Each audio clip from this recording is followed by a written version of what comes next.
Hi bro. Hi bro. March 19th కి దురంధర్ 2 ఉస్తాద్ భగత్ సింగ్ 2 సినిమాలు ఉన్నాయి.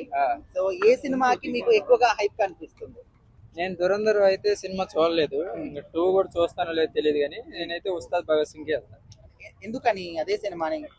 పవన్ కళ్యాణ్ మా డిప్యూటీ సీఎం కదా, ఆయన సినిమాకి వెళ్తాను. దురంధర్ 1 కి మంచి హైప్ వచ్చింది కదా. హైప్ వచ్చింది బ్రో. నేను ఎందుకో నాకు చూడాలనిపించలేదు. కొన్ని సినిమాలు నాకు అంతే, కొన్ని నచ్చకపోతే చూడండి. నాకు టైటిల్ ఏదైనా నచ్చితే మాత్రం ఖచ్చితంగా చూస్తాను. సినిమా బాగుంది, ఓకే, నాకైతే ఇంట్రెస్ట్ రాలేదు చూడాలని. అంటే ఉస్తాద్ భగత్ సింగ్ కూడా మీరు డైరెక్టర్ గారి కోసం పోతారా, పవన్ కళ్యాణ్ గారి కోసం పోతారా? ఇద్దరు కోసం. ఎందుకంటే గబ్బర్ సింగ్ ఆ రోజుల్లో ఎలా అంత పెద్ద హిట్ అయిందో చూసాను. సో ఇది కూడా ఆ రేంజ్ లోనే ఉంటది. పవన్ కళ్యాణ్ గారికి ఫస్ట్ టైం అంత పెద్ద పేరు రావడానికి గబ్బర్ సింగే కారణం. సో మళ్ళీ అదే డైరెక్టర్ తో చేస్తున్నారు కాబట్టి ఈ సినిమా ఇంకా అంతకంటే మించి ఉంటది. కాబట్టి మనం దీంట్లో కొంచెం ఎంటర్టైన్మెంట్ అవి కూడా ఉంటాయి. కాబట్టి పవన్ కళ్యాణ్ గారిని ఎలా చూడాలో ఈ సినిమాలో చూస్తాం కాబట్టి ఆయన కోసం వెళ్తాం. అంటే హరిశంకర్ గారికి గత 2-3 సినిమాలు కూడా భారీ డిజాస్టర్లు అయినాయి కదా. సో ఈ సినిమా మీద మాకు అంత నమ్మకం లేదు అని అంటున్నారు. ఆ సినిమాలు వేరు, ఇతనితో చేసినప్పుడు వచ్చే ఆ మూవీ వేరు.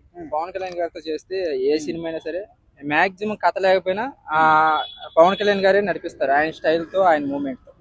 అంటే కొత్తదనం ఏం లేదు, అదే పోలీస్ ఆఫీసర్ క్యారెక్టర్ అని చెప్పేసి అంటున్నారు. కాకపోతే ఇద్దరు హీరోయిన్లు రాశి కన్నా లేదు బ్రో, నాకు ఎక్కడ అనిపించలేదు. మంచి హిట్ అవుతుంది, ఎందుకంటే ఆయనలో గట్స్ ఉంటాయి కాబట్టి. హరిశంకర్ గారు అంటే మాస్ ఉంటది, ఆ గట్స్ అనేది ఎక్కడికి పోదు. ఎవరితో తీయాలి వాళ్ళతోనే తీస్తేనే సినిమా బాగుంటుంది.